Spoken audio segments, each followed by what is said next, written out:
Me llamo Elías. Tengo 75 años. Para mi hija y su esposo. Yo era un fantasma en la mesa, una billetera abierta y, finalmente, una maleta que podían permitirse perder. Me dejaron varado en un país extranjero, sin nada más que la ropa que llevaba puesta.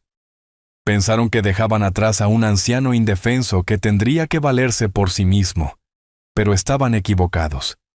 Estaban abandonando a un constructor, y volé a casa para desmantelar la vida que ellos daban por sentada, ladrillo por ladrillo. Lo que encontraron al regresar no fue el hogar que dejaron, sino las consecuencias que ellos mismos habían construido. Antes de contarles cómo lo hice, me encantaría saber desde dónde nos están viendo. Déjenmelo saber en los comentarios. Y por favor, denle me gusta a este video. Y suscríbanse a nuestra gran familia si creen que el respeto es algo que se gana, no algo que se hereda. El aire en Roma era denso, lleno de calor e historia, y del humo de miles de autos pequeños. Estábamos parados a la sombra del Coliseo, un lugar construido sobre el espectáculo y la supervivencia. Y yo luchaba por respirar. Las piedras bajo mis pies eran irregulares y el sol golpeaba mi cabeza sin piedad. Me detuve apoyándome en un muro bajo para recuperar el aliento. Sofía, dije con la voz un poco débil. ¿Podemos sentarnos un minuto? Carlos, mi yerno, le lanzó una mirada a mi hija Sofía. Una mirada llena de bordes afilados e impaciencia. Se pasó una mano por su cabello perfectamente peinado. En serio, Elías, acabamos de llegar. Sofía no quería mirarme. Sus ojos estaban fijos en un puesto de recuerdos que vendía cascos de gladiador en miniatura. Mi hija. La mujer a la que enseñé a andar en bicicleta y a poner la carnada en un anzuelo. Ni siquiera podía sostenerme la mirada. Carlos la apartó a solo unos metros de distancia. Bajó la voz a un susurro áspero, pero en el pequeño espacio entre el rugido del tráfico y el murmullo de la multitud. Sus palabras me llegaron tan claras como una campana. Mira, ¿estás segura de que quieres arrastrarlo a todas partes? Ese viejo solo nos está molestando. Tenemos una semana aquí, Sofía. Una semana. Las palabras me golpearon más fuerte que el sol romano. Molestándolos. Yo era una molestia. Vi cómo los hombros de mi hija se hundían. Ella ofreció una protesta débil, un sonido tan tenue que fue tragado por la ciudad. Pero luego asintió. Está bien. Dijo con la voz traicionándome. Tal vez papá está cansado. Podemos volver por él más tarde. Caminaron de regreso hacia mí, con sus rostros arreglados en máscaras de falsa preocupación. ¿Papá? ¿Solo vamos a comprar un poco de agua en ese carrito de allá? Dijo Carlos, señalando vagamente. Tú solo espera aquí. Volvemos enseguida. Los vi irse. Vi a Carlos poner su brazo alrededor del hombro de Sofía, acercándola mientras desaparecían en el río de turistas. Y esperé. Vi el sol arrastrarse por el cielo, convirtiendo las piedras antiguas de oro a naranja. Pasaron 10 minutos, luego 30, luego 1 hora. Los grupos de turistas iban y venían. Las sombras se hicieron largas, convirtiendo los arcos del Coliseo en ojos oscuros y vacíos. Y lo supe con una certeza fría que se instaló profundamente en mis huesos. Ellos no iban a volver. Tenía 75 años. Y mi hija acababa de dejarme solo en medio de Roma. La verdad de todo esto era una píldora amarga. Una lección final y brutal en una vida que creía entender. Comencé a caminar. No tenía destino. Mis pies simplemente se movían uno delante del otro sobre los antiguos adoquines. En cada esquina que doblaba, veía familias riendo, parejas tomadas de la mano, padres levantando a sus hijos sobre sus hombros. Cada escena feliz era una herida fresca, y mi mente voló hacia Rosa, mi esposa. Todo este viaje costoso y desastroso, era para ella. Roma era su sueño. Durante 40 años, guardó un álbum de recortes lleno de fotos cortadas de revistas. fotos de la Fuente de Trevi, la Plaza de España y este mismo Coliseo. Ella quería verlo todo, probar la pasta, escuchar el idioma, sentir la historia. Pero la enfermedad llegó demasiado rápido. En sus últimos meses, me hizo prometerle, «Ve a Roma, Elías». Había susurrado con su mano frágil en la mía. «Lleva a Sofía, por favor. Intenta arreglar las cosas con ella». Lo prometí. Por supuesto que lo había prometido. Después de que ella se fue, encontré el fondo de viaje que había estado ahorrando durante años. Solo unos pocos miles de dólares escondidos en una vieja lata de café. No era suficiente. No para un viaje como este. Así que vendí mi barco de pesca, en el que habíamos pasado tantos fines de semana. Sumé el dinero al suyo y pagué 3 boletos de primera clase a la ciudad de sus sueños. Fue mi último intento desesperado de honrar su memoria y reconectarme con la hija que se había convertido en una extraña para mí desde que se casó con Carlos. Rosa nunca había confiado en él. Recuerdo sus palabras una tarde mientras nos sentábamos en el porche viendo las luciérnagas. «Él es un vendedor, Elías», había dicho ella en voz baja, «y le está vendiendo a Sofía una versión de sí misma que ella cree que quiere. No la mira con amor, la mira como una inversión».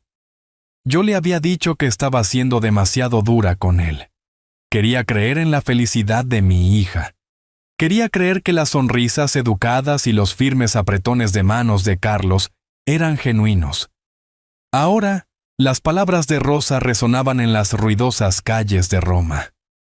Una profecía que había sido demasiado tonto para escuchar.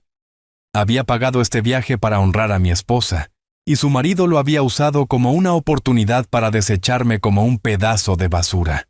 La traición fue tan profunda que no dejó espacio para las lágrimas. Solo había un espacio hueco donde solía estar mi corazón. El sol comenzó a ponerse, proyectando un tono púrpura sobre la ciudad. El impacto inicial estaba desapareciendo, reemplazado por el borde frío y afilado de la realidad. Aquí estaba yo, un hombre de 75 años en un país donde no hablaba el idioma. Mi pasaporte, mi billetera con todas mis tarjetas de crédito, y la mayor parte de mi dinero en efectivo estaban en la caja fuerte del hotel. Un hotel que Carlos había reservado a su nombre. Ni siquiera sabía su dirección. Todo lo que tenía eran unos 50 euros en mi bolsillo y mi viejo teléfono plegable. Un dispositivo simple que Rosa había insistido en que conservara porque era fácil de usar. Lo saqué. Sin servicio, por supuesto. Era un teléfono antiguo sin plan internacional. Por un momento, una ola de puro pánico me invadió. Estaba verdaderamente solo. Pero entonces, otra parte de mí tomó el control. La parte que había iniciado un negocio de construcción con nada más que una camioneta usada y un juego de herramientas de segunda mano. La parte que había trabajado a través de recesiones y tormentas, y criado a una hija por mi cuenta después de que Rosa se enfermara la primera vez. Yo era un constructor. Y los constructores no entran en pánico, evalúan la situación y encuentran una solución.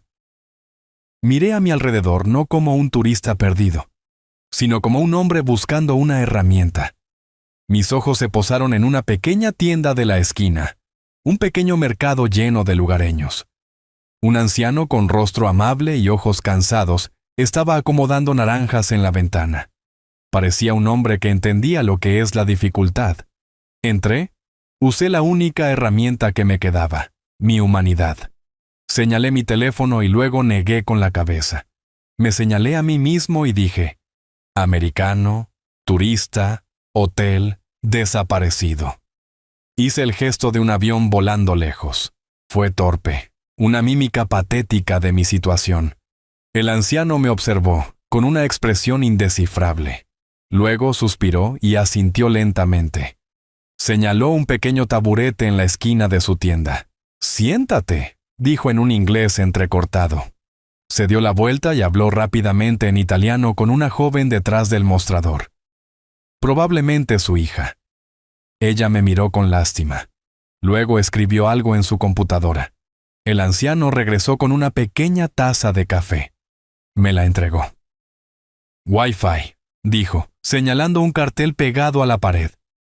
Su hija escribió una dirección en un trozo de papel y lo empujó a través del mostrador. «Embajada americana», dijo ella. Fue un simple acto de bondad de un extraño en una ciudad de millones, pero lo fue todo. Fue el primer tablón en el puente de regreso a casa. Les agradecí con una sinceridad que no necesitaba traducción y seguí el mapa que me habían dado. La caminata hasta la embajada de los Estados Unidos fue larga. Me dio tiempo para pensar. Para cuando llegué al imponente edificio, lo último de mi dolor se había consumido, dejando algo frío y duro en su lugar. Un joven funcionario consular escuchó mi historia con desapego profesional. Probablemente había escuchado 100 historias como la mía. Procesó eficientemente mi solicitud de pasaporte de emergencia y me ayudó a contactar a la aerolínea para organizar un vuelo a casa, usando los fondos de emergencia a los que podía acceder. Fue servicial pero distante. Para él, yo solo era otro expediente, otro problema que resolver antes de que terminara su turno. Su falta de emoción fue un extraño regalo. Confirmó lo que yo ya sabía. Yo no era una víctima buscando lástima. Yo era un hombre al que habían agraviado y ahora tenía un trabajo que hacer. El vuelo de regreso a la ciudad fue de 18 horas de silenciosa contemplación. Me senté en el asiento del medio rodeado de extraños y no dormí ni un solo minuto. La rabia se había ido. El dolor se había ido. Todo lo que quedaba era una profunda e inquietante claridad. Pensé en la casa que había construido con mis propias manos, el negocio por el que había sangrado y los sacrificios que había hecho para darle a Sofía una vida que yo nunca tuve. Pensé en Carlos, con su sonrisa engreída y su charla sobre planificación patrimonial. Y un plan comenzó a formarse en mi mente, no por ira, sino por una necesidad de orden, de justicia. Verán, cuando pasas la vida construyendo cosas, entiendes una verdad fundamental. Antes de poder construir algo nuevo, primero tienes que limpiar el terreno y derribar cualquier estructura que esté podrida hasta los cimientos. El silencio en ese avión no era el silencio de la derrota, era el silencio de un hombre dibujando un plano. Mi hija y su esposo pensaron que habían cerrado un capítulo. No tenían idea de que yo estaba a punto de cerrar el libro entero. El viaje en taxi desde el aeropuerto fue un borrón de autopistas y salidas familiares. Vi la ciudad deslizarse por mi ventana. Un lugar que yo había ayudado a construir, ladrillo a ladrillo y tabla por tabla. El conductor me dejó en la acera de una tranquila calle suburbana bordeada de viejos robles, y allí estaba, mi casa. Yo mismo había dibujado los planos en la mesa de mi cocina hace 30 años. Había enmarcado las paredes, vertido el concreto y colocado cada ladrillo de la chimenea con mis propias manos. Era más que una casa. Era el testimonio del trabajo de toda una vida. Un hogar construido para durar. Pero mientras caminaba por el familiar sendero de piedra, sentí una profunda sensación de dislocación. La llave todavía funcionaba en la cerradura, pero la casa a la que entré no era la que había dejado. El silencio fue lo primero que noté. Era un silencio pesado y estéril, diferente a la cómoda tranquilidad de un hogar vacío. Era el silencio de un museo, un lugar donde las cosas se exhiben, pero no se viven. Las fotos familiares que una vez habían llenado el pasillo. Fotos del primer día de escuela de Sofía, de Rosa y yo en nuestro aniversario. Habían desaparecido. En su lugar colgaba arte abstracto. Grandes lienzos de formas coloridas sin sentido, que no decían nada y no significaban nada. Un sofá nuevo, una cosa monstruosa de tela gris, ocupaba la mayor parte de la sala de estar, empequeñeciendo la chimenea que yo había construido. Era una casa decorada por extraños para extraños. Caminé por la planta baja como un fantasma en mi propia vida. Cada cambio, cada fotografía faltante, cada mueble nuevo y frío, era una pequeña y silenciosa confirmación de lo que ya sabía. Ya no era parte de esta familia. Yo solo era el hombre que pagaba por las paredes que los rodeaban. Mis pasos me llevaron a la parte trasera de la casa, a una puerta que siempre había sido mi santuario privado, mi taller. El olor solía golpearte primero, el aroma limpio y agudo del pino y el aserrín de cedro. El aire solía estar lleno del zumbido del potencial, la promesa de la creación. Adentro, mis herramientas colgaban en sus lugares apropiados, cada una como un viejo amigo de confianza. El banco de trabajo que construí con una sola losa de arce estaba en el centro, con su superficie marcada por la historia de 1000 proyectos. Fue en ese banco donde le enseñé a una Sofía de 5 años cómo sostener un martillo, cómo lijar un trozo de madera hasta que quedara tan suave como el vidrio. Era un lugar de trabajo, de transmisión de conocimientos, de amor. Abrí la puerta y el olor que me golpeó fue a cerveza rancia y ambientador sintético barato. Mis herramientas, mis hermosas herramientas bien engrasadas, habían desaparecido. Las encontré más tarde, apiladas en un rincón del garaje, oxidándose en el aire húmedo. El taller en sí estaba irreconocible. Una barra negra brillante estaba donde había estado mi banco de trabajo, completa con taburetes cromados. Una enorme pantalla de televisión cubría toda la pared trasera. Letreros de neón de cerveza proyectaban un brillo azul y rojo enfermizo sobre todo. Carlos había convertido mi santuario en su cueva personal. Había tomado un lugar de creación y lo había convertido en un lugar de consumo. La violación de esto fue tan profunda que me dejó sin aliento. No era solo una habitación lo que había tomado. Había tomado mi historia. Me había borrado. Necesitaba aire. Salí tropezando por la puerta trasera hacia el patio. Y entonces vi la traición final. El jardín de Rosa. Mi esposa había puesto su alma en ese jardín. Era su lienzo, su alegría. Sus rosales eran legendarios en el vecindario. Variedades de todos los colores. Su perfume una presencia constante en nuestro hogar. Ella les hablaba, les cantaba. Trataba a cada uno como a un niño. Ahora era un páramo. Malezas tan altas como mi rodilla ahogaban la vida de todo. La hermosa y vieja fuente para pájaros estaba agrietada, su cuenca llena de agua verde estancada. Los rosales, los que Rosa había cuidado durante décadas, estaban marchitos y marrones, sus ramas quebradizas y sin vida. No habían sido regados en meses. Estaban muriendo de sed. Ver aquello rompió algo dentro de mí, que el abandono en Roma no había logrado romper. Dejarme en una ciudad extranjera fue un acto de conveniencia egoísta. Esto era un acto de profunda falta de respeto. No solo me habían borrado a mí, sino que estaban borrando activamente la memoria de mi esposa. Estaban matando la última cosa hermosa que ella había dejado atrás. Me quedé allí, entre el taller destrozado y el jardín muerto. Y la fría determinación que había encontrado en el avión se cristalizó en algo tan duro e inquebrantable como el granito. Un constructor sabe cuando una estructura está comprometida. Un constructor sabe cuando los cimientos están podridos. Y un constructor sabe que, a veces, lo único que se puede hacer es derribarlo todo y empezar de nuevo. Fui a mi estudio, una habitación que alguna vez había sido el corazón de la casa. Era donde dirigía mi negocio, donde ayudaba a Sofía con su tarea, donde Rosa y yo pagábamos las cuentas juntos cada domingo. Ahora se sentía como la oficina de un extraño. Caminé hacia la gran pintura al óleo de la costa que colgaba en la pared, la que Rosa había comprado para nuestro 20º aniversario. La levanté de su gancho, revelando el metal gris opaco de una caja fuerte de pared. Mis manos estaban firmes mientras giraba la cerradura de combinación. Los tambores encajaron en su lugar con una finalidad satisfactoria. Un sonido de propósito en la casa silenciosa.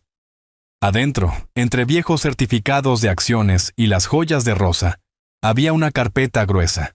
La saqué.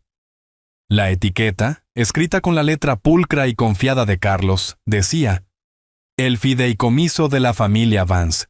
Hace 3 años, esa carpeta se había sentido como un consuelo, un peso fuera de mis hombros. Ahora se sentía como una lápida. Me senté en mi viejo sillón de cuero. el que todavía conservaba el leve aroma de mi tabaco de pipa, y abrí la carpeta. La primera página era una carta de un bufete de abogados del centro, un bufete del que nunca había oído hablar antes de que Carlos me los trajera. La fecha en la carta fue como una llave que abría un recuerdo que había tratado de mantener enterrado. Un recuerdo de debilidad y confianza fuera de lugar. Hace 3 años, acababa de llegar a casa del hospital después de mi ataque al corazón. Los médicos lo llamaron un evento menor. Pero nada de eso se sintió menor para mí. Por primera vez en mis 72 años, me había visto obligado a confrontar mi propia mortalidad.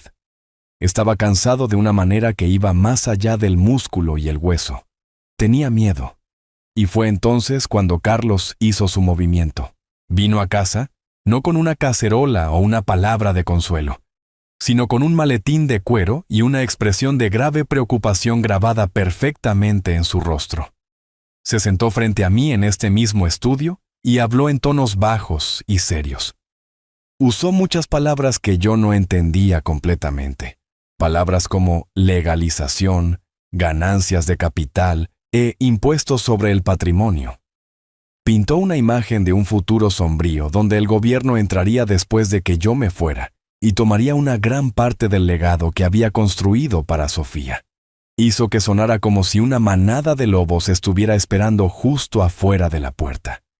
«Estoy preocupado por ti, Elías», dijo, inclinándose hacia adelante, con su voz como un suave zumbido persuasivo. «Estoy preocupado por lo que le pasará a Sofía.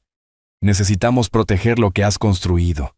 Necesitamos simplificar las cosas. Simplificar». Esa fue la palabra que usó una y otra vez. Hizo que sonara tan fácil, tan lógico. Propuso algo llamado un fideicomiso en vida revocable. Lo explicó como si estuviera hablando con un niño. «Verás, Elías, pones la casa y tus otros activos importantes en este fideicomiso. Tú eres el otorgante, el hombre que lo crea. Haremos a Sofía la administradora, la persona que lo gestiona. Es solo una salvaguarda», me aseguró. «De esa manera, si te pasa algo de nuevo, si quedas incapacitado, ella puede pagar las cuentas y manejar tus asuntos sin tener que pasar por los tribunales. Es más limpio, más simple». Hizo que sonara como un acto de profundo amor y previsión, una forma inteligente de pasar la antorcha, y la palabra que enfatizó fue administradora. Hizo parecer que a Sofía se le estaba dando poder inmediato, control inmediato. Sabía que eso era lo que yo quería escuchar, que estaba cuidando a mi hija. Pero había otra palabra, una que apenas mencionó, una que pasó por alto tan rápido que apenas registré su peso. Revocable. Significa que puedes cambiarlo, había dicho, agitando una mano despectiva como si fuera un detalle sin importancia. Pero la forma en que lo enmarcó, la estructura que construyó con sus palabras, hizo que se sintiera permanente. Final. Contaba con que yo estuviera demasiado enfermo, demasiado cansado y demasiado confiado para entender la diferencia. Me miró y vio a un anciano que estaba perdiendo el paso, no al constructor que había pasado toda una vida leyendo la letra pequeña en cada contrato. Recuerdo a Sofía sentada a su lado, asintiendo. Ella confiaba en él completamente. Sus ojos estaban llenos de admiración por su esposo inteligente y capaz que sabía cómo manejar estas cosas complicadas. Ella no hizo ni una sola pregunta. Solo vio a su esposo cuidando a su viejo padre. Yo también lo vi así. Sentí una ola de alivio. Firmé los documentos donde me dijo que firmara. Sentí que finalmente había puesto mi casa en orden. Pero ahora, sentado aquí en el silencio, sosteniendo los mismos papeles, vi la verdad. Esto no fue un acto de amor. Fue una toma hostil disfrazada de favor. Fue un plan frío y calculado para tomar el control del trabajo de mi vida. Carlos había usado mi amor por mi hija como un arma en mi contra, y había usado mi propia mortalidad como su oportunidad. Escaneé las páginas de nuevo, pero esta vez no era un hombre enfermo buscando paz. Yo era un constructor inspeccionando unos cimientos defectuosos. Mis ojos lo captaron en la primera página, en el primer artículo. Sección 1A. Poder de revocación. Decía: el otorgante se reserva el derecho de enmendar o revocar este fideicomiso en su totalidad, o en parte en cualquier momento. Las palabras eran simples, claras y legalmente vinculantes. Eran una carga de demolición colocada en el corazón de todo el esquema de Carlos. Una sonrisa lenta y sombría se extendió por mi rostro. No era una sonrisa de felicidad. Era la sonrisa de un hombre que acababa de encontrar el muro de carga preciso para derribar, para traer toda la estructura podrida abajo. Carlos pensó que me había construido una jaula, pero accidentalmente había dejado la puerta abierta y me había entregado la llave. La trampa nunca fue para mí. La trampa era para él. Y acababa de pasar 3 años poniéndose cómodo dentro de ella. Cerré la carpeta y la coloqué sobre el escritorio. Mis manos ya no temblaban. La casa seguía en silencio, pero ahora era un tipo diferente de silencio. Era la quietud de un taller justo antes de que se enciendan las herramientas eléctricas. Solo había una persona en la que confiaba lo suficiente para ayudarme con la demolición que se avecinaba. Tomé mi teléfono y marqué un número que sabía de memoria. Sonó 2 veces antes de que una voz profunda y familiar respondiera. Una voz que había sido una constante en mi vida durante más de 50 años. Bufete Torres y Asociados. Habla Marcos. Marcos, dije. Soy Elías. El tono profesional en su voz desapareció instantáneamente, reemplazado por una risa cálida y retumbante. Elías, viejo amigo, ¿qué haces llamándome? Pensé que se suponía que estabas comiendo helado y persiguiendo mujeres italianas. He vuelto, Marcos, dije con la voz plana. Vine a casa antes de tiempo. La risa al otro lado de la línea se detuvo. Pasó un momento de silencio. Está bien, dijo con la voz ahora baja y seria. ¿Qué pasó? Y entonces se lo conté. Empecé con el Coliseo, el calor, mi falta de aliento. Le conté sobre las palabras de Carlos, las que me habían golpeado como un golpe físico. Le conté sobre la mentira, la espera interminable, la lenta comprensión de la realidad. Relaté la historia sin emoción, como si estuviera describiendo un plano de construcción defectuoso. Expuse los hechos de la manera en que un constructor coloca ladrillos, uno encima del otro. La caminata a la embajada, el vuelo a casa, el silencio. Cuando terminé, hubo una larga pausa al otro lado de la línea. Podía escuchar el leve sonido de su respiración. Cuando finalmente habló, su voz estaba tensa con una furia controlada que yo conocía muy bien. ¿Ellos qué? Dijo. Cada palabra como un trozo de hielo picado. Dilo de nuevo, Elías. Te dejaron, en Roma. Sí, dije. Eso es lo que hicieron. Otra pausa. Podía imaginarlo en su oficina, recostándose en su silla de cuero, con los ojos cerrados, simplemente viéndolo. La pura frialdad del acto. Y Marcos, continué, se pone peor. Creo que cometí un terrible error hace unos años, después de mi ataque al corazón. Y entonces le conté la segunda parte de la historia. Le conté sobre la visita de Carlos, su charla sobre simplificar mi patrimonio, sobre proteger a Sofía. Le expliqué el fideicomiso en vida revocable, cómo Carlos lo había presentado como una herramienta simple de gestión, cómo había firmado todo lo que puso frente a mí, demasiado cansado y demasiado confiado para ver la trampa que se estaba tendiendo. Puedo soportar que Sofía sea débil, dije, con la voz finalmente quebrándose un poco. Incluso puedo soportar que sea egoísta. Pero esto, Marcos, esto fue calculado. Esto fue un plan. Se quedó callado un momento más. Luego lo escuché respirar hondo. Elías, dijo, ve a tu estudio. ¿Está esa carpeta ahí? La del fideicomiso. Está justo aquí frente a mí, dije. Ábrela. Ve a la primera página, el primer artículo. Dime qué dice bajo la sección 1A. Pasé mi dedo por la página. Dice: Poder de revocación. Leí las palabras en voz alta.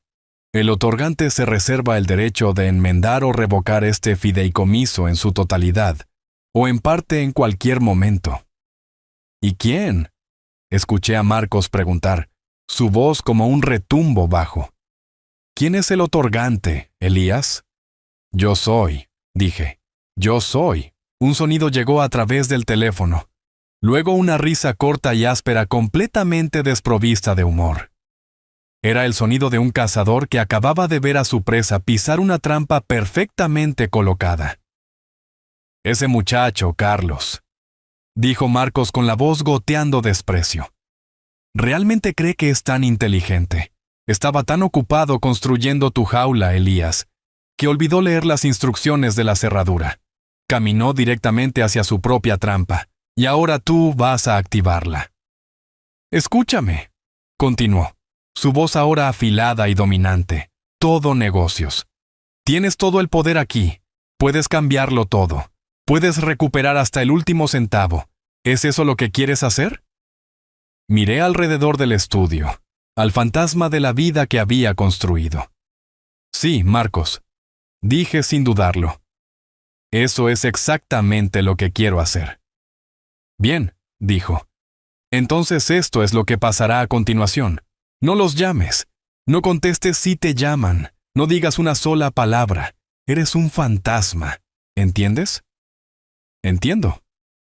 Te veo en mi oficina mañana por la mañana, a las 9 en punto. Y trae esa carpeta, Elías.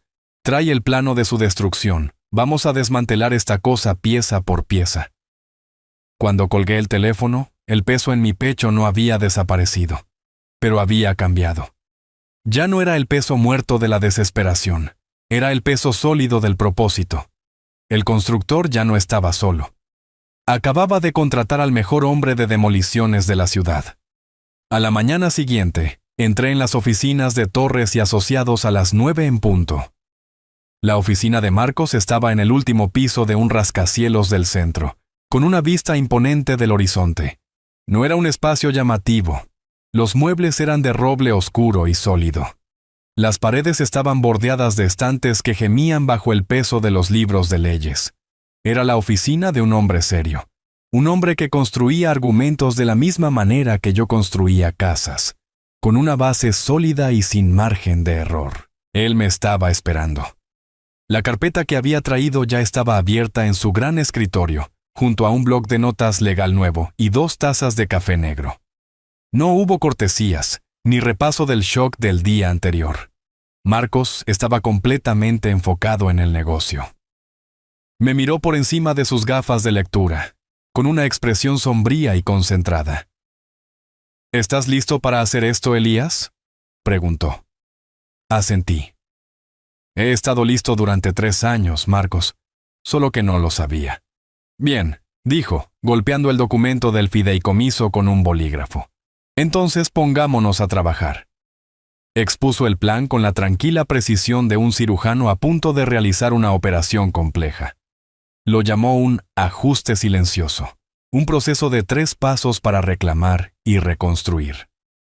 Paso 1. Dijo, deslizando una sola hoja de papel sobre el escritorio.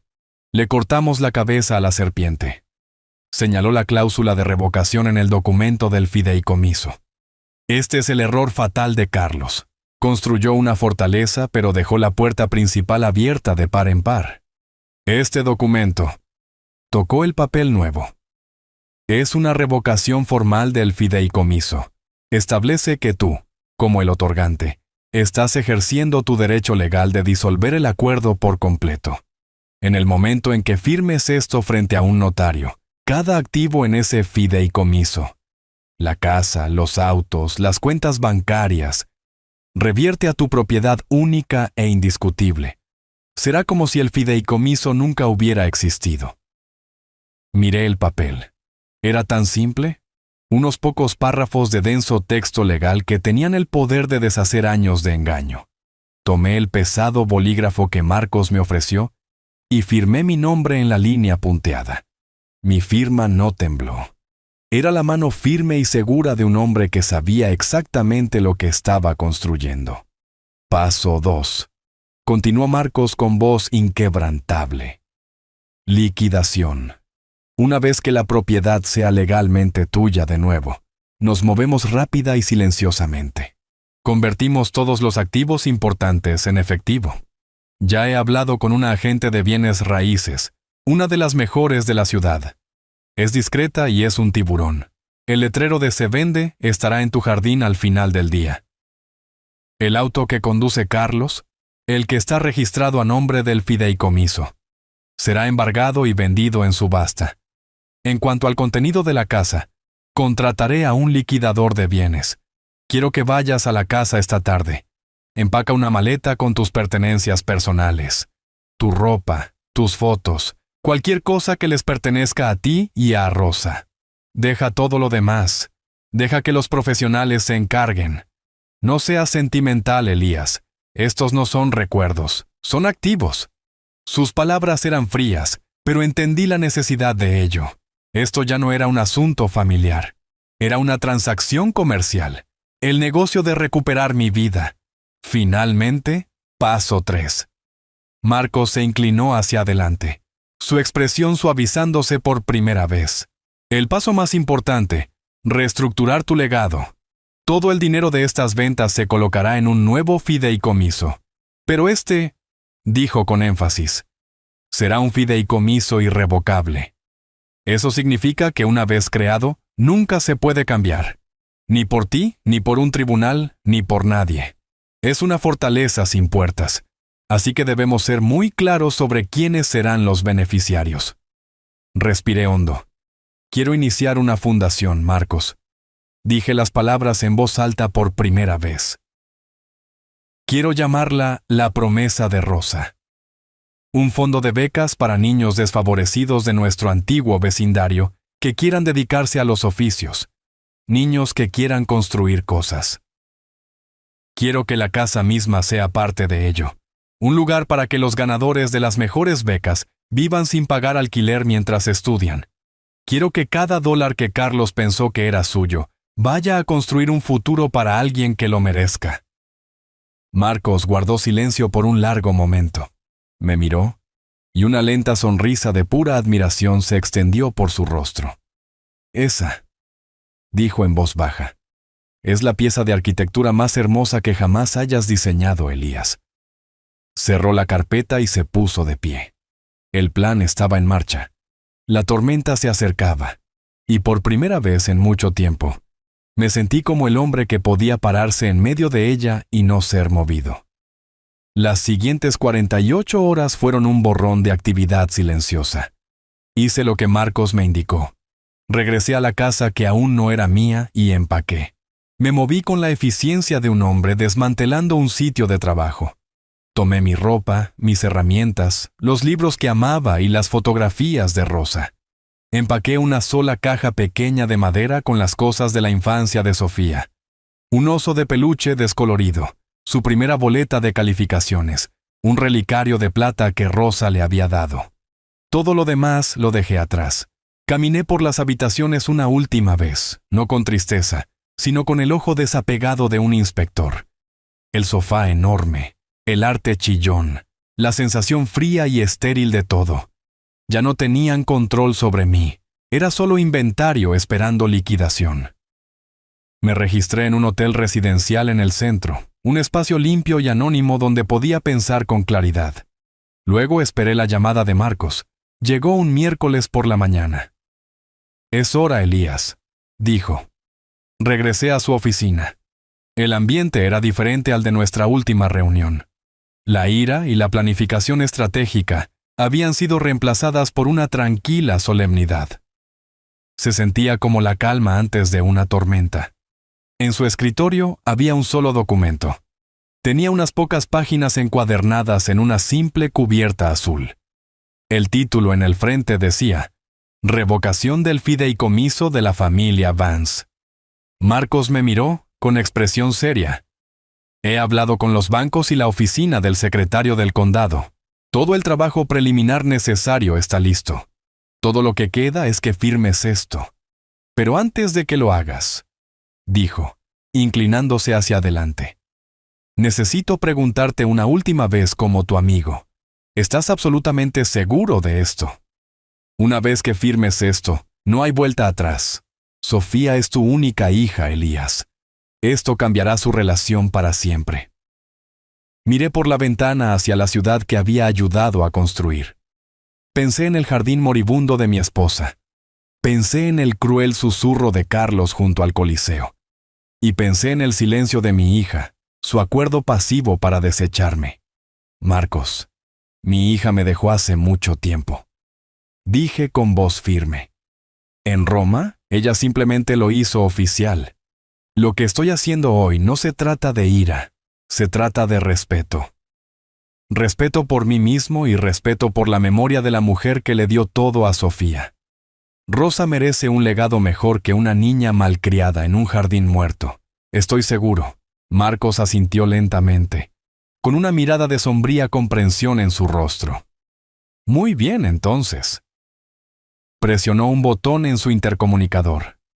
Por favor, envíe a la señora Álvarez. Un momento después, una mujer de aspecto profesional entró en la habitación con un pequeño maletín. Esta es Susana Álvarez, dijo Marcos. Ella es notaria pública, está aquí para presenciar y certificar tu firma. La señora Álvarez me dio un asentimiento cortés y profesional. Señor Vance, ¿puedo ver su licencia de conducir, por favor? Preguntó. Se la entregué. La examinó cuidadosamente, comparando la foto con mi cara. Luego abrió su libro de registro. Puso el documento de revocación frente a mí y señaló la línea en la parte inferior. Por favor, firme con su nombre legal completo aquí, señor Vance. Tomé el bolígrafo. Se sentía pesado en mi mano, no por duda, sino por el peso de la decisión. Durante toda una vida, esta mano había sostenido martillos, sierras y planos. Había construido un hogar, un negocio, una vida. Ahora sostenía una herramienta de otro tipo, una herramienta de deconstrucción. Mi firma no era la escritura temblorosa de un hombre de 75 años. Era la mano fuerte y segura de Elías Vance, constructor. El bolígrafo hizo un sonido nítido al raspar sobre el papel pesado. El único sonido en la habitación silenciosa. Con ese solo trazo de tinta, una ficción legal fue destruida. Un imperio de derechos construido sobre una base de mentiras se desmoronó en polvo. Estaba hecho. La señora Álvarez tomó el documento. Abrió su maletín y sacó un pesado sello de metal. Lo presionó en una almohadilla de tinta. Luego lo bajó sobre el papel con un fuerte golpe final. El sonido hizo eco en la oficina tranquila. Un mazo cayendo sobre toda una vida de engaños. Firmó su nombre en el libro de registro, lo cerró, y con otro asentimiento cortés, se fue. Marcos tomó el documento notariado y lo colocó cuidadosamente en una nueva carpeta. Me miró, con su expresión ahora llena de feroz determinación. La máquina está en marcha, Elías, dijo. Mi asistente está presentando esto ante el tribunal electrónicamente en este momento. Para el final del día hábil de hoy, serás el propietario único y legal de todos tus antiguos activos. Tengo la orden de embargo para el auto. Tengo a la agente de bienes raíces en espera. El ajuste silencioso ya no es un plan, es un hecho. Me puse de pie y estreché la mano de mi viejo amigo. Gracias, Marcos. Por todo. Él apretó mi mano con fuerza. Ve a almorzar, Elías, dijo. Tienes un legado que construir. Salí del edificio de oficinas hacia el brillante sol de la ciudad. El mundo no se veía diferente, pero yo sí. El poder había cambiado. Los cimientos habían sido limpiados. Y ahora el verdadero trabajo podía comenzar. El día después de que firmé los papeles, un camión se detuvo frente a la casa. Una mujer llamada Sara, de la agencia inmobiliaria que Marcos había contratado, salió. Era aguda, eficiente, y tenía el tipo de sonrisa que era amigable, pero no prometía tonterías. Llevaba una estaca de metal y un gran letrero rectangular. Observé desde la ventana de mi auto alquilado estacionado al otro lado de la calle, mientras ella clavaba la estaca en el césped bien cuidado. El césped que Carlos pagaba a un servicio para cortar 2 veces por semana. Luego colocó el letrero. En letras grandes y negritas decía, se vende. Fue la primera declaración pública de la guerra silenciosa que había comenzado. El primer ladrillo que había quitado oficialmente de los cimientos de sus vidas. Al día siguiente llegó otro equipo.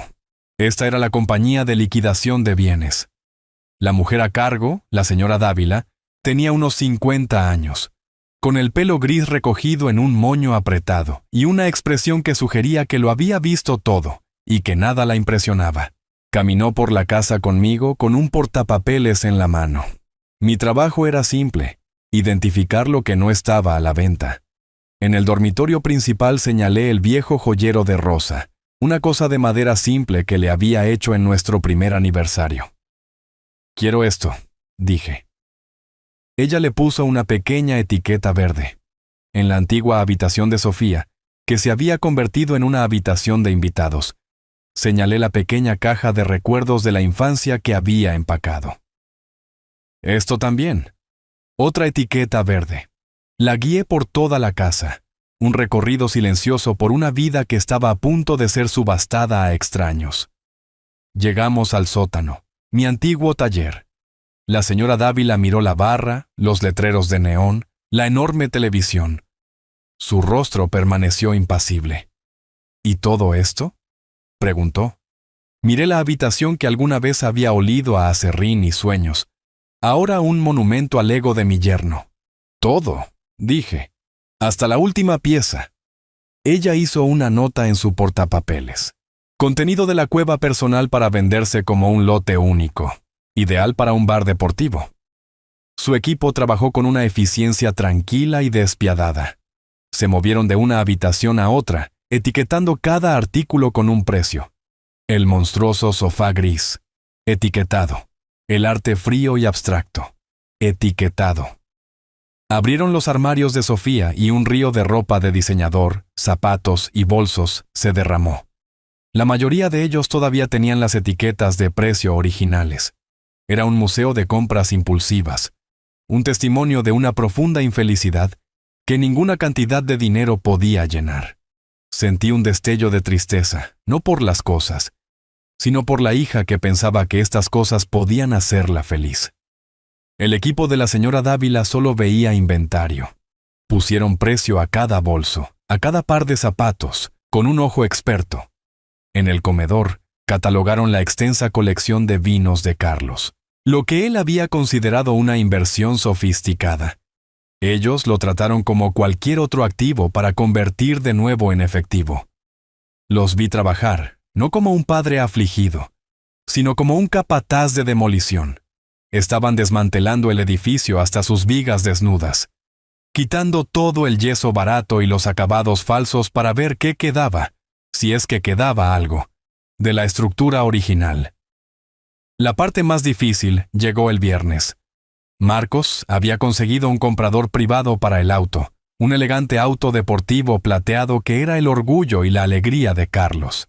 Era la encarnación física de su arrogancia, una máquina que pulía más de lo que hablaba con su esposa. Un hombre de unos 60 años llegó. Un coleccionista serio y tranquilo con los ojos de un hombre que entendía de motores mejor que de personas. No perdió tiempo con charlas triviales. Caminó alrededor del auto, pasó una mano por el capó y abrió la puerta del conductor. Se sentó adentro por un momento, luego salió. Nombró un precio justo en efectivo. Asentí. Abrió un maletín y contó el dinero en crujientes billetes de $100. 10 minutos. Eso fue todo lo que tomó borrar el mayor símbolo de estatus de Carlos de nuestras vidas. Vi al coleccionista subirse al asiento del conductor. Encendió el motor y el auto rugió a la vida. Un sonido que solía resonar en el vecindario cada fin de semana. Luego, simplemente se alejó conduciendo por la calle hasta perderse de vista. No hubo alegría al verlo irse. Solo hubo la tranquila satisfacción de un elemento siendo tachado de una lista. No asistí a la venta de bienes el sábado. Marcos me aconsejó que no lo hiciera, y estuve de acuerdo. No había necesidad de que yo estuviera allí, pero pasé conduciendo una vez. La calle estaba llena de autos. Extraños entraban y salían por mi puerta principal, la puerta que yo mismo había colgado, llevándose piezas de la vida que Sofía y Carlos habían construido. Llevaban lámparas, sillas, copas de vino y ropa. Eran como buitres limpiando un cadáver. Pero no sentí nada. No era mi vida la que se llevaban. Era una ficción, una historia construida con mi dinero y su engaño. Para el domingo por la noche, había terminado. La señora Dávila me llamó. «La casa está vacía, señor Vance», dijo, «completamente limpia». Me dijo la cifra final, la cantidad que su compañía me enviaría. Era una suma sustancial, pero para mí no era dinero. Era materia prima, era la madera recuperada y los ladrillos rescatados de un sitio de demolición. El sitio finalmente estaba despejado. El terreno estaba nivelado. Ahora podía empezar a construir de nuevo. Esta vez construiría algo que nunca me podrían quitar. La casa salió al mercado un lunes. Para el miércoles, Sara, la agente de bienes raíces, me estaba llamando, con su voz vibrando con una emoción puramente profesional. «Señor Vance, tenemos una oferta», dijo. «Y francamente, es el tipo de oferta con la que soñamos. Todo en efectivo, un 20% por encima del precio de venta, y renuncian a todas las inspecciones. Quieren cerrar en 10 días». Estaba sentado en la pequeña cocina de mi apartamento del hotel, mirando el tráfico en la calle principal. Sentí una calma que no tenía nada que ver con el zumbido del mediodía de la ciudad. «¿Quién es el comprador, Sara?», pregunté. Hubo un crujido de papeles en su extremo. «Es una compañía, una sociedad de responsabilidad limitada», dijo. «Se llama... déjeme ver aquí. La Promesa de Rosa». Hizo una pausa por un momento. «Es un nombre un poco inusual para un grupo de inversión, pero vemos de todo. Están muy motivados». Permití que un pequeño silencio colgara en el aire el tiempo suficiente para que pareciera que lo estaba considerando. La Promesa de Rosa. El nombre se sentía bien al decirlo, incluso en mi propia mente. Era sólido. Era correcto. «Aceptamos la oferta, Sara», dije. Hubo un sonido de puro alivio de su parte. «Excelente, señor Vance. Prepararé el papeleo de inmediato. Ha tomado una decisión muy sabia». Ella no tenía idea de cuán sabia era realmente. Ella pensaba que estaba cerrando un trato inmobiliario. Yo sabía que estaba cumpliendo una profecía. El cierre tuvo lugar la semana siguiente, en una sala de conferencias estéril en el edificio de Marcos. La habitación estaba llena de pilas de papel, cada una un ladrillo legal en el nuevo muro que estaba construyendo entre mi pasado y mi futuro. Me senté a la cabecera de la larga mesa pulida con Marcos a mi lado. Sara estaba allí junto con un representante de la compañía de títulos. Los compradores no estaban presentes. Sus firmas ya habían sido enviadas electrónicamente. Me abrí camino a través de la montaña de documentos, firmando mi nombre una y otra vez. Cada firma se sentía menos como un final y más como un comienzo. Con el trazo final del bolígrafo en la escritura de venta, estaba hecho. Había vendido oficialmente la casa que había construido con mis propias manos. Empujé el documento final a través de la mesa y miré a Marcos. Captó mi mirada y me dio un asentimiento casi imperceptible. Una pequeña sonrisa tocó mis labios. Era la sonrisa de un constructor que acababa de poner la piedra angular de su proyecto más importante. Esa misma tarde, comencé a construir mi nueva vida. No tenía deseo de otra casa grande en los suburbios. Un lugar de habitaciones vacías y recuerdos dolorosos. Quería algo diferente. Algo para mí. Me reuní con un agente inmobiliario que se especializaba en condominios en el centro. Miramos 3 lugares diferentes. El tercero era perfecto. Estaba en el piso 30 de un edificio nuevo con ventanas de piso a techo que miraban sobre toda la ciudad. Era más pequeño que mi antigua casa, solo 2 habitaciones, pero estaba limpio, moderno y lleno de luz. Tenía portero y seguridad las 24 horas. Era una fortaleza de paz y tranquilidad. Era manejable, era seguro, era mío. Hice una oferta en el acto. Para el final de la semana el trato estaba hecho. Era dueño de un nuevo hogar. Uno en el que Sofía y Carlos nunca habían puesto un pie. Uno que no tenía fantasmas. Era borrón y cuenta nueva. Me paré en la sala de estar vacía de mi nuevo condominio, con el sol poniente proyectando largas sombras sobre el piso. Las luces de la ciudad comenzaron a parpadear cobrando vida debajo de mí. Una galaxia de posibilidades.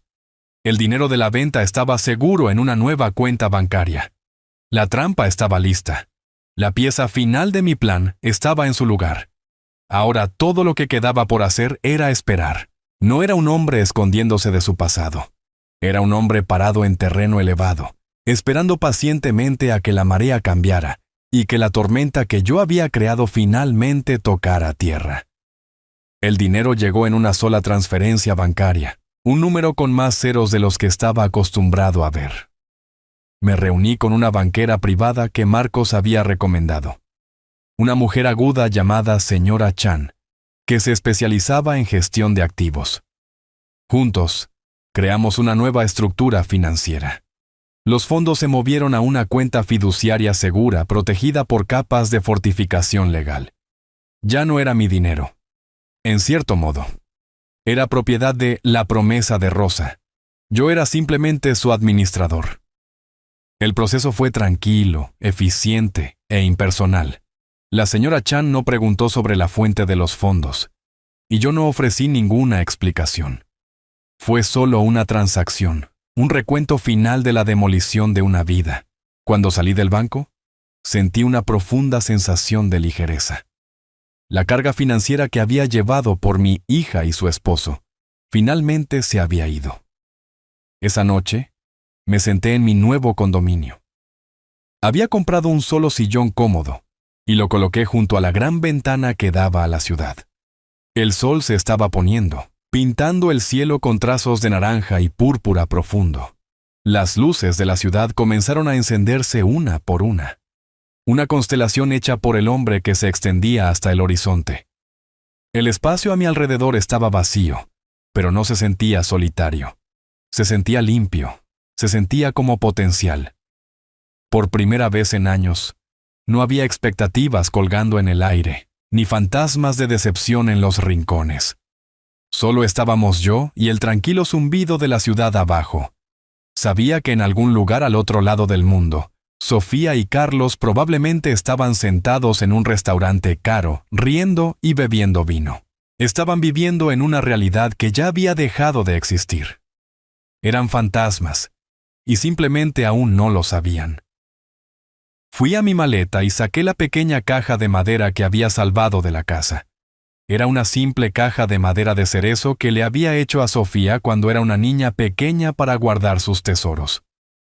Pasé mi mano sobre la superficie suave, su grano familiar un mapa de un tiempo que pensé que duraría para siempre.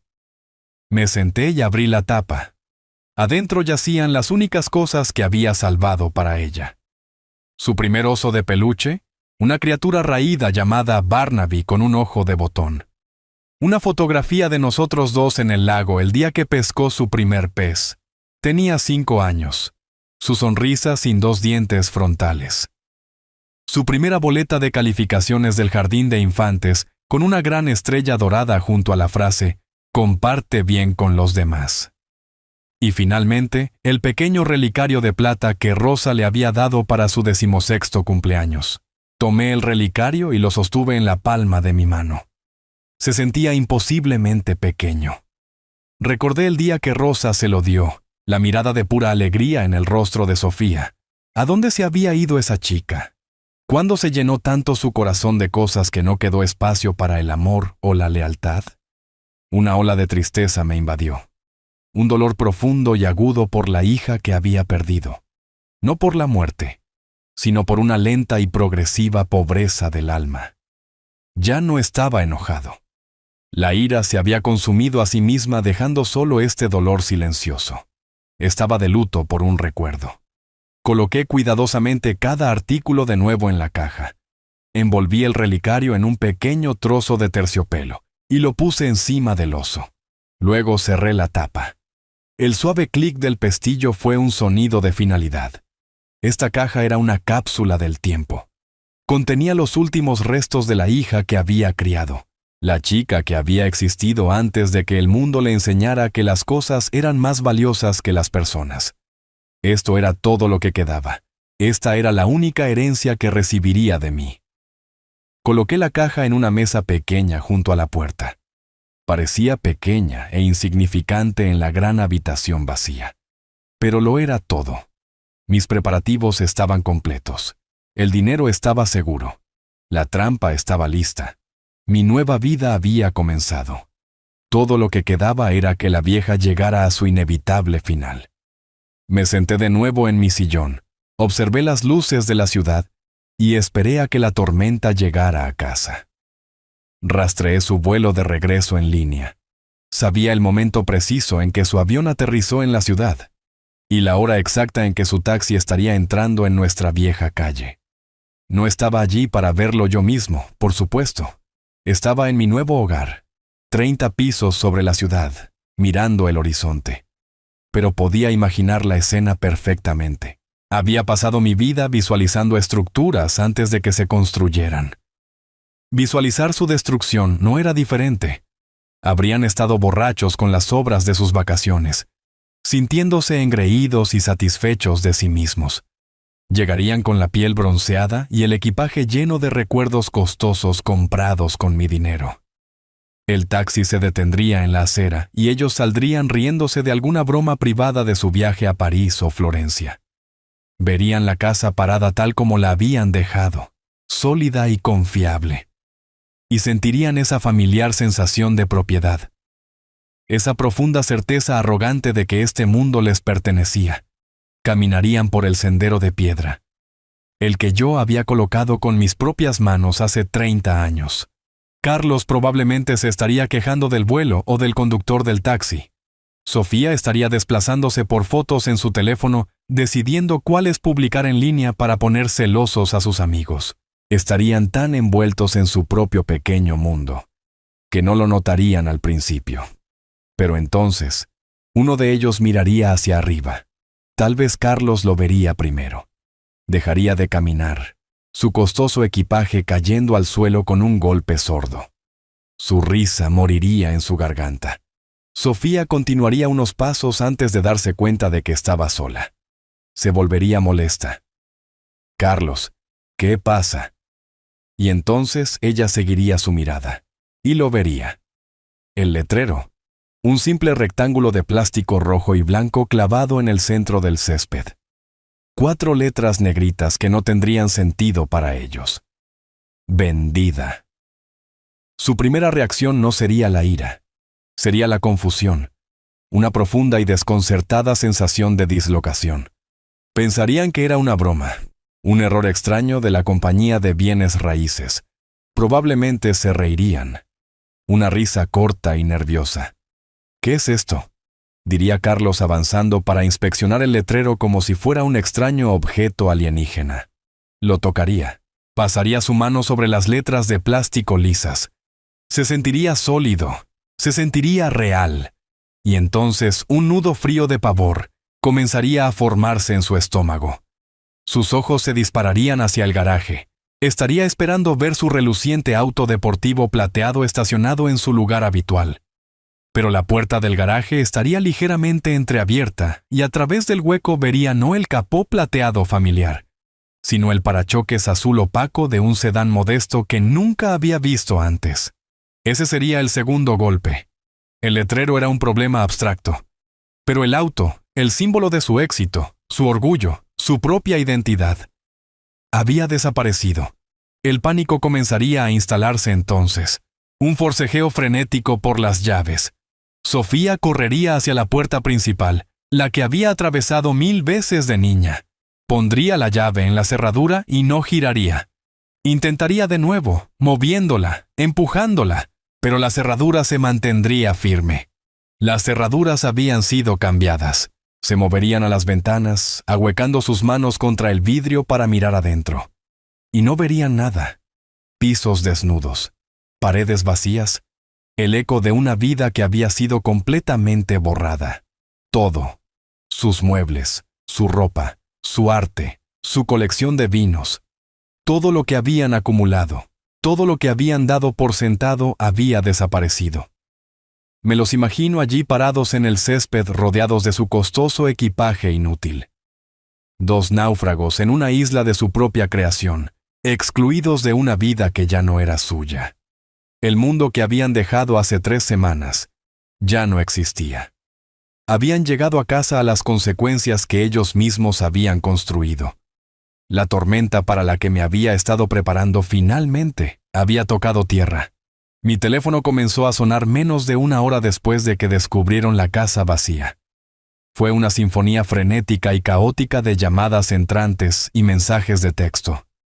Primero Sofía, luego Carlos, luego Sofía de nuevo. Llamaron a mi número una y otra vez. Un bombardeo digital desesperado. Dejé que cada llamada fuera al correo de voz. Vi la pantalla iluminarse con sus nombres, y no sentí nada más que una profunda y cansada calma. Los mensajes de texto eran una línea de tiempo de su pánico creciente. Los primeros eran confusos. «Papá, ¿dónde estás? ¿Qué está pasando?» Luego se volvieron enojados. «Elías, contesta el teléfono ahora mismo. ¿Qué demonios hiciste?» Los últimos eran suplicantes, desesperados. «Papá, por favor, solo llámame. Tengo miedo». Dejé que se agotaran. Dejé que giraran en el vórtice de confusión y miedo que habían creado. Cuando las llamadas y los mensajes de texto finalmente disminuyeron a un silencio tenso, tomé mi teléfono. Envié un solo mensaje de texto, un mensaje grupal a ambos. Mis pulgares estaban firmes. El mensaje era simple. Estén en las oficinas legales de Marcos Torres mañana por la mañana a las 10 en punto. Todas sus preguntas serán respondidas. Luego apagué mi teléfono. A la mañana siguiente, estaba en la sala de conferencias de Marcos a las 9:30. Nos sentamos en silencio bebiendo café y esperando. La habitación se sentía como un escenario, un set que había sido cuidadosamente preparado para el acto final de una obra larga y dolorosa. Precisamente a las 10 en punto, la recepcionista llamó. «Señor Vance, su hija y su esposo están aquí». «Hágalos pasar», dije. Entraron en la habitación, y por un momento no los reconocí. Los vacacionistas bronceados y confiados se habían ido. En su lugar había 2 personas que parecían haber estado despiertas durante 48 horas. Los ojos de Sofía estaban rojos e hinchados de llorar. El rostro de Carlos era una máscara de furia y agotamiento. Su costoso traje estaba arrugado como si hubiera dormido en él.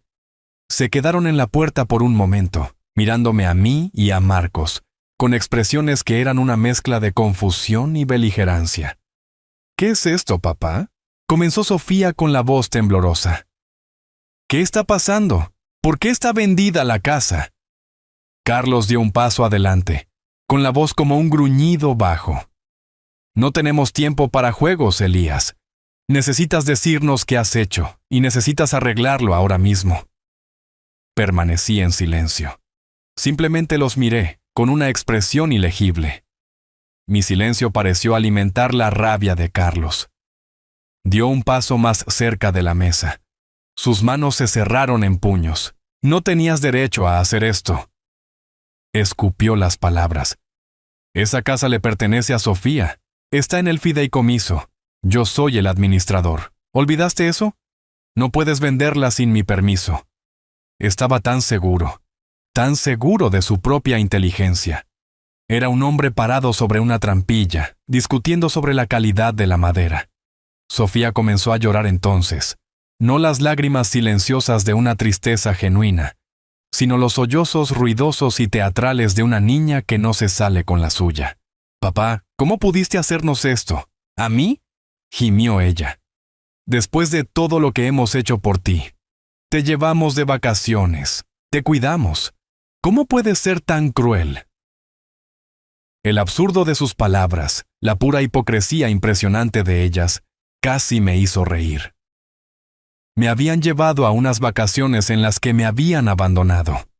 Me habían cuidado, convirtiendo mi taller en un bar y dejando morir el jardín de mi esposa. Miré a mi hija, la mujer que había criado, la mujer que ahora era una extraña, llorando lágrimas falsas en la oficina de un abogado, y sentí una profunda sensación de lástima por ella. Había cambiado su alma por una vida de comodidad, y ni siquiera se daba cuenta del terrible trato que había hecho. La dejé llorar unos momentos más. Dejé que el silencio en la habitación amplificara el sonido de su dolor manufacturado. Finalmente, miré a Carlos. Lo miré directamente a los ojos. Y por primera vez desde que entraron en la habitación, hablé. Mi voz era tranquila, calmada y llevaba el peso de una autoridad absoluta. «Estás equivocado», dije. «No tienes poder aquí, nunca lo tuviste». Carlos se burló con un sonido amargo y arrogante. «¿Sin poder? Soy el administrador del fideicomiso de la familia Vance. Esa casa es mi responsabilidad, la responsabilidad de Sofía. Tú eres solo el hombre que vive en ella». Marcos se inclinó hacia adelante lentamente. Tomó un solo documento de la carpeta frente a él y lo deslizó sobre la superficie pulida de la mesa. Se detuvo directamente frente a Carlos. Carlos lo miró, con una expresión de puro desprecio. «¿Qué es esto?», se burló. «Más de tus tonterías legales. Ese fideicomiso», dijo golpeando un dedo sobre la mesa, «es blindado. Usamos a los mejores abogados». «El fideicomiso», dijo Marcos con voz plana y fría. «Ya no existe, señor Peterson. Assuming Carlos' surname, or keep as is, let's assume Carlos keeps his surname», señaló el documento. «Como puede ver, esta es una revocación de fideicomiso legalmente ejecutada y notariada. El fideicomiso de la familia Vance era un fideicomiso revocable, un hecho que parece haber pasado por alto en su planificación. Mi cliente, el señor Elías Vance, como único otorgante, ejerció su derecho legal de revocarlo hace 2 semanas. El documento y todos los activos enumerados en él son ahora nulos y sin valor. Cada activo ha revertido a la propiedad única y personal del señor Vance. Vendió la casa porque era su casa para vender». El color desapareció del rostro de Carlos. Se quedó mirando el documento, con la boca ligeramente abierta. Las palabras blindado y administrador y responsabilidad parecieron colgar en el aire por un momento antes de disolverse en la nada. Toda su confianza, toda su engreída seguridad se evaporó en un instante, dejando atrás una incredulidad cruda y llena de pánico.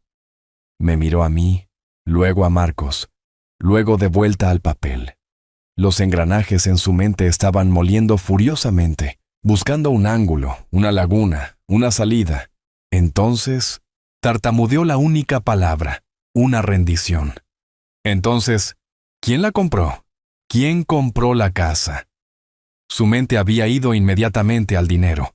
Ya estaba calculando cómo podrían demandar al nuevo propietario, cómo podrían de alguna manera recuperar el activo. Este era el momento que había estado esperando. Aparté mi mirada de Carlos y miré directamente a mi hija. Por primera vez, ella encontró mis ojos, y en ellos vi no solo lágrimas, sino un horror naciente. «Se la vendí a una organización, Sofía», dije con voz tranquila, pero llenando la habitación silenciosa. «Una organización llamada Sociedad La Promesa de Rosa». Vi un destello de confusión en su rostro. «La Promesa de Rosa», continué. «Es una fundación de becas que he establecido en nombre de tu madre.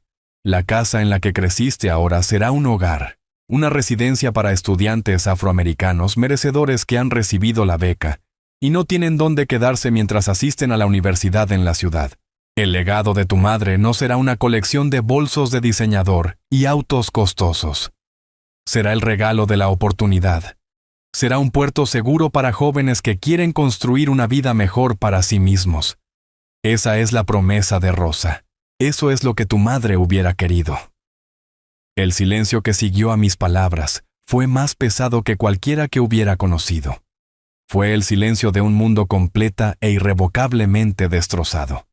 Carlos se quedó congelado, con el rostro como una máscara de incredulidad.